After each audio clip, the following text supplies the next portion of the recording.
très heureux de vous accueillir. Soyez les bienvenus dans notre émission d'Ado Kids Night, le premier rendez-vous d'aventure de la night. Bip bip, olé. Très heureux de vous accueillir. Nous poursuivons notre émission et nous allons bientôt la clôturer. Dans un instant, voici votre 22h30 aventurier, votre nouveau rendez-vous d'aventure qui va vous proposer un programme incroyable. Restez avec nous, nous allons parler d'un célébrissime aventurier. Alors ne bougez pas, vous êtes bien sur Ado Kids TV, le meilleur de la jeunesse télévisuelle, disponible sur vos tablettes, vos smartphones et vos écrans d'ordinateur, et vous regardez avec intérêt le 21h minuit, nouvelle génération Ado Kids Night, le premier rendez-vous d'aventure de la night. Bip bip, olé. Nous sommes ensemble jusqu'à 23h pour ce programme et vous êtes les bienvenus. C'est parti, en route, il est 22h30.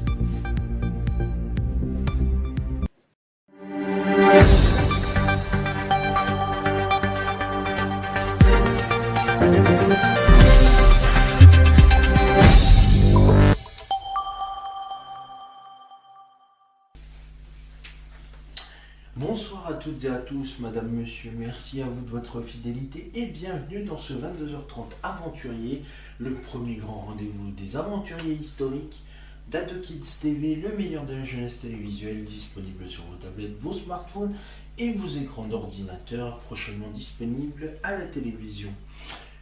Vous regardez le 21h minuit, c'est votre programme phare, Ado Kids Night, le premier grand rendez-vous d'aventuriers de la night. Bip bip, olé. Nous poursuivons notre aventure avec notre cher ami Marco Polo.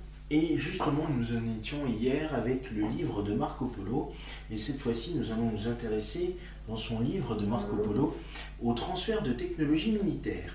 Selon Pierre Racine, en 2011, il semble que dans le chapitre 145 sur le siège de Saiyan-Fu, Marco cherche à tromper le lecteur et entend donner le beau rôle à la famille en lui attribuant l'invention des trébuchets ou pierrières bien connus pourtant avant l'arrivée des polos en Chine. En fait, le texte en franco-vénitien semble impliquer moins l'invention de trébuchets que la fabrication d'un modèle plus efficace. A donc d'Istres les deux frères et leurs fils, Messer Marc, grand sire, nous avons avec nous en nostre ménie, hommes qui firont tiens mangan, qui giteront si grand pierres, qui célestes de la cité ne pourront s'offrir, mais se rendront maintenant. Et ça, c'est signé du dévisement du monde aux éditions Mario Eusebi. Selon les annales chinoises, le siège de cette ville par les armées mongoles a duré 6 ans, de 1268 à 1273, et s'est terminé avant l'arrivée des polos en Chine en 1275. L'historien italien Igor de Rajbitz soutient que la phrase « et leurs fils, Messer Marc » n'est pas présente dans tous les manuscrits et peut donc être un enjolivement successif. Il est attesté que, après 3 ans de siège infructueux, le général mongol a demandé un renfort technique et des machines de guerre. Celles-ci auraient été réalisées par des ingénieurs musulmans venus de Perse, Ismaïl et Ala al-Din, qui rejoignirent le théâtre des opérations vers la fin de l'année 1272.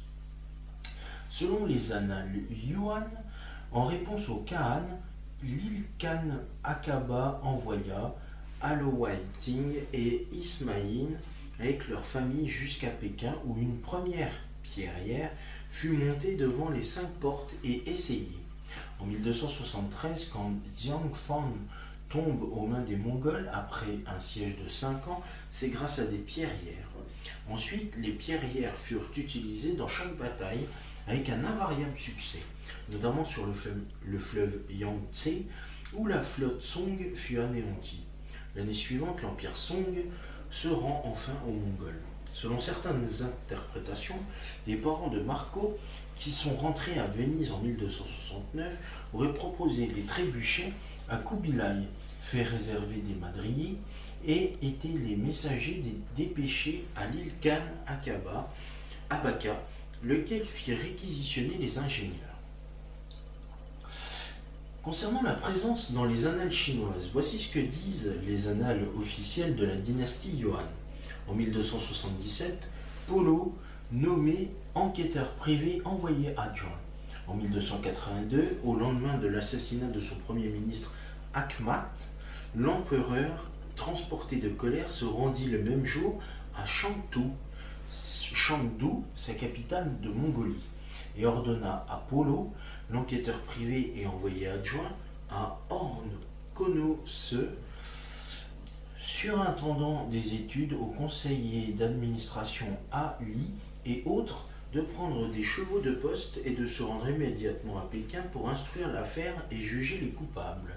Un mois plus tard, Kubilai Khan étant rentré à Pékin, Akhmat mort, l'empereur encore totalement ignorant de ses turpitudes, consultant l'enquêteur messager Polo, apprit alors toute l'ampleur de ses crimes et réhabilita ses assassins chinois. Il n'y a pas une preuve irréfutable que les deux idéogrammes chinois, qui se réfèrent phonétiquement à Polo, correspondent vraiment à Marco Polo. En effet, des références à Polo existent bien avant l'arrivée de Polo en Chine.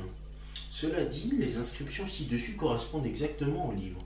Au chapitre 16, le calcul des dates place sa nomination comme messire vers 1277, qui est la date de l'inscription chinoise. Son récit de l'assassinat d'Akhmat en 1282, qui est le plus long du livre, le plus précis et le mieux vérifié, prouve qu'il eut connaissance des pièces de la procédure alors que ces détails étaient secrets. Ces récits évoquent souvent les relais des émissaires officiels, et toutes ces missions sont celles d'un enquêteur messager pour Kubilai Khan.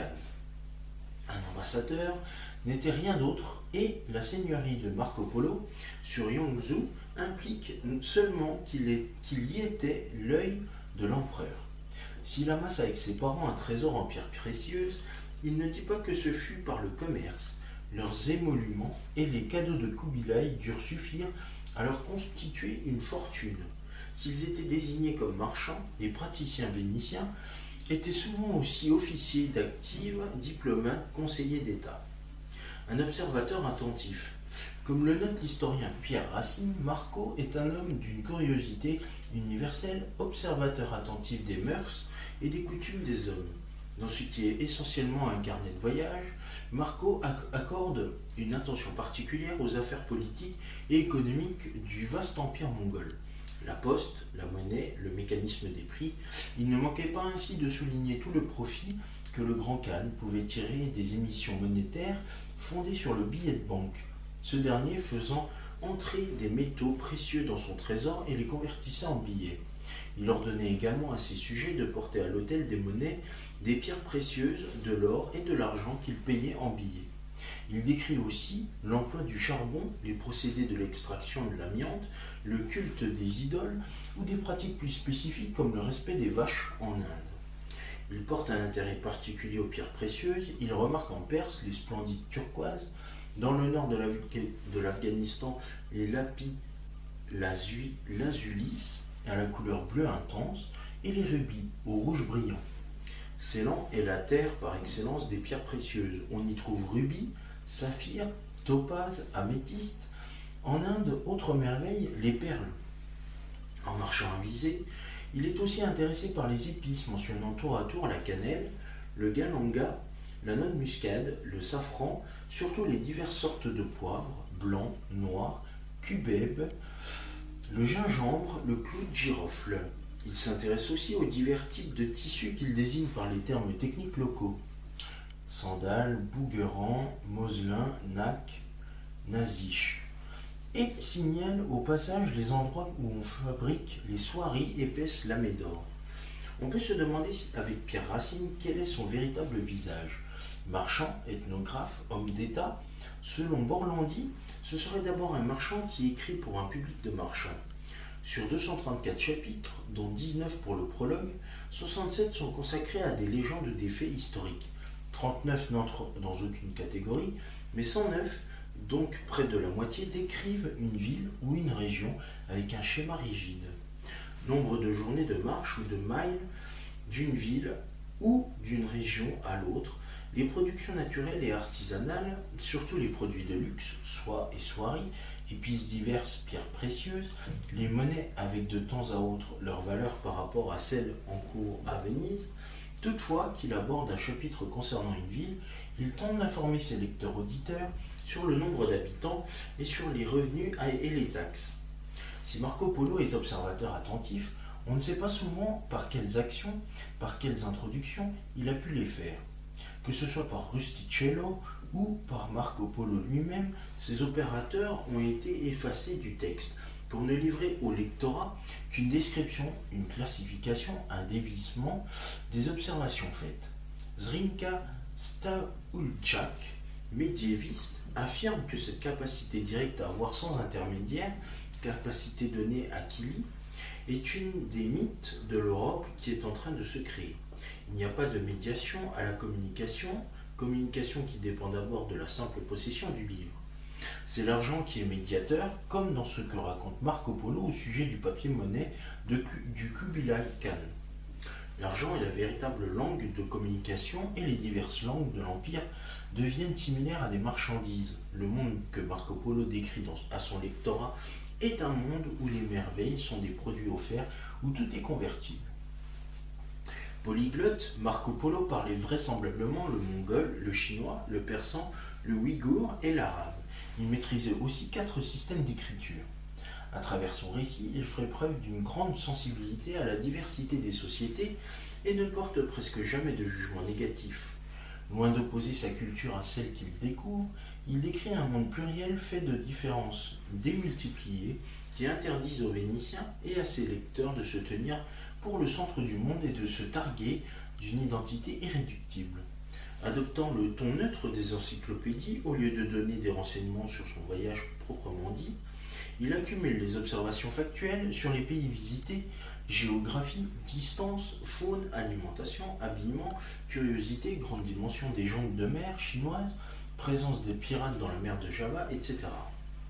Il marque volontiers son émerveillement devant la richesse de l'empereur, l'intensité et activité des ports, l'usage exclusif du papier-monnaie, l'empereur ayant seul le droit d'accumuler or et argent.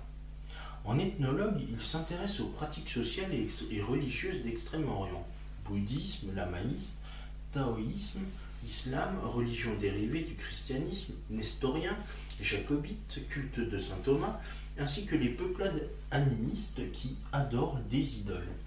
Mais il s'arrête aux aspects extérieurs et donne peu d'informations sur les croyances ou les doctrines. Il porte rarement un jugement, sauf dans des cas extrêmes. Ainsi, il est horrifié par la coutume d'une tribu de Sumatra où les malades que les sorciers jugent inguérissables sont étouffés, mis à cuire et mangés en famille sans en rien laisser. Et s'il vous dit qu'il en suce les os, si bien qu'il n'y demeure pas un grain de moelle, ne d'autre graisse dedans. Ceci afin que l'âme du défunt ne se charge pas de vers morts. En escale à Ceylan,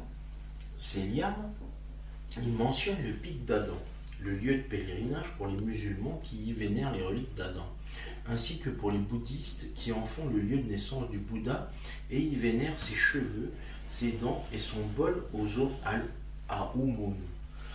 Se basant sur la tradition chrétienne, Marco écarte l'hypothèse que ce serait le lieu de naissance d'Adam et ne retient que le récit du Bouddha. Il se pose ainsi en destructeur de mythes. Ce livre illustre également le monde de légende que constituait l'Extrême-Orient chez les chrétiens. Ils croyaient que Gog et Magog étaient des Mongols cruels. L'arbre sec marque la limite entre l'Orient et l'Occident. La barrière d'Alexandre, que constitue le Caucase, est une frontière dangereuse à franchir. Il imagine le royaume du prêtre Jean en Inde, etc. Qui ne l'a pas vu ne pourrait le croire, est à la ligne pointille de son livre. Incroyable mais vrai est sa recette. Cependant, il est douteux qu'il ait été accueilli avec scepticisme à son retour par les patriciens de Venise. La République avait les moyens de savoir qu'il n'affabulait pas. De même, les Génois, qui lui firent rédiger son mémoire, dont il avait besoin pour leurs expéditions, et le frère du roi de France, qui dépêcha pour en obtenir une copie. Marco Polo émaille son reportage de faits divers, de mythes, de légendes, mais ses récits de miracles sont peu nombreux, souvent symboliques et séparés par des autres narrations. Il démystifie plutôt les légendes, arbre sec, Gog et Magog, prêtre Jean, salamandre. Les bourdes sont rares, homme à queue de Sumatra, jambes de boa dans le Yunnan, mais l'histoire naturelle référence des boas ayant des traces de pattes, enfin l'obscurité en plein jour dont il témoigne en Iran.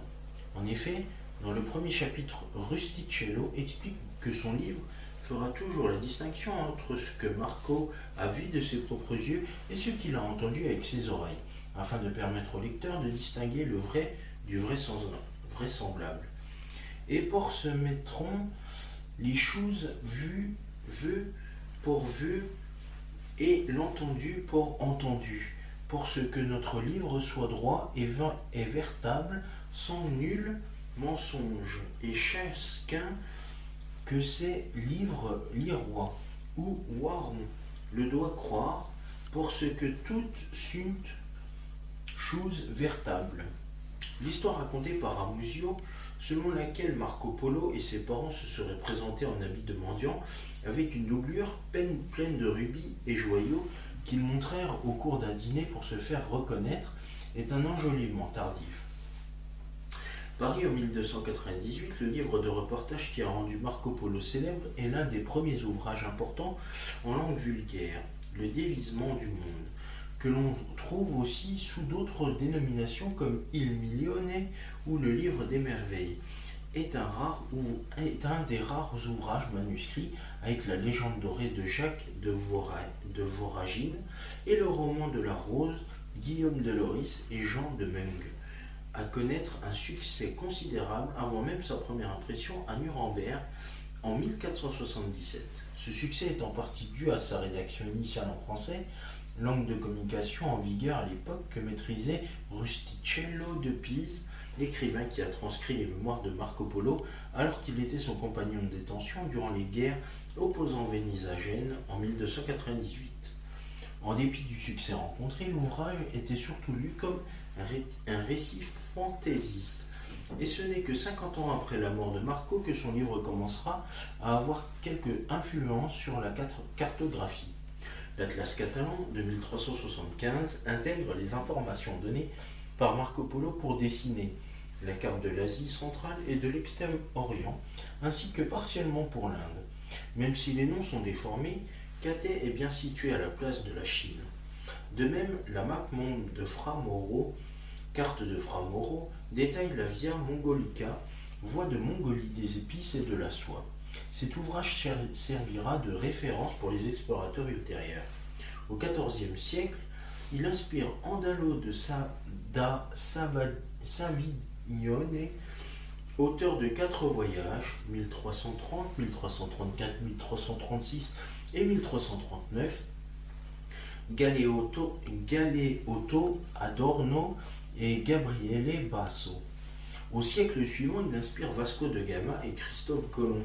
Ce dernier, lors de son 3e voyage, avait remporté le dévisement et l'avait scrupuleusement annoté. Marco Polo n'a pas laissé de carte de ses voyages. Toutefois, au milieu du XXe siècle, Marcian Rossi, américain d'ascendance italienne, a présenté une douzaine de parchemins contenant des cartes et de courts textes en prose censés avoir été réalisés par les 3 filles de Marco Polo, Moretta, Fantina et Bellela. Le professeur Benjamin Holchin a décrit ces documents dans un ouvrage intitulé The Mysteries of the Marco Polo Maps en 2014. Après analyse toutefois, il est clair que ces documents sont tous largement postérieurs à Marco Polo, datant sans doute du XVIIIe siècle, comme le prouve à la fois la datation au carbone 14, l'étude paléographique des textes en italien et les anachronismes flagrants en matière géographique et codicologique. Dans le compte-rendu de cet ouvrage, Suzanne Conklin-Akbari démonte l'argumentation d'Holchin comme étant entaché d'illogismes récurrents et visant à créer un pseudo-mystère en misant sur l'attrait que continue à exercer le nom de l'explorateur sur l'imaginaire contemporain. Quelques découvertes qui ont été rapportées par Marco Polo en Europe, il a joué un rôle important dans la transmission de connaissances entre l'Orient et l'Occident de son époque. Ces descriptions ont contribué à la fascination pour les innovations chinoises, avec entre autres le papier-monnaie, la porcelaine, le charbon, la bureaucratie, le bouddhisme, la cartographie, la route de la soie, l'imprimerie, le papier chinois, le cerf-volant, la poudre à canon, les épices. Ces récits de voyage en Asie inspirent de nombreuses grandes découvertes et de grands navigateurs, dont la découverte du Nouveau Monde en 1492 par Christophe Colomb, qui cherche une nouvelle route vers les Indes orientales en naviguant vers l'ouest de l'Europe, ou encore le contournement de l'Afrique par le cap de Bonne-Espérance de Vasco de Gama en 1498, la découverte du détroit de Magellan en 1502 au sud de l'Amérique par Fernand de Magellan, ou encore la découverte du Canada par Jacques Cartier en 1534, alors qu'il recherche un passage au nord de l'Amérique. Et nous allons arrêter là pour ce soir. Demain, nous nous retrouverons pour une nouvelle session avec la suite et la fin.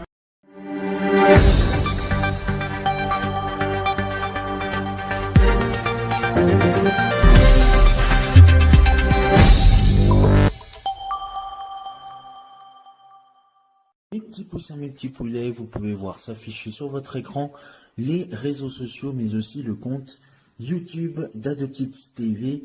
Commentez, likez sur Facebook et Instagram et abonnez-vous à la chaîne YouTube d'AdeKids TV. Et c'est la fin de notre 21h30 Géo, de notre 22h30 Aventurier. Merci à vous de votre fidélité et de nous avoir suivis. Prochain rendez-vous demain pour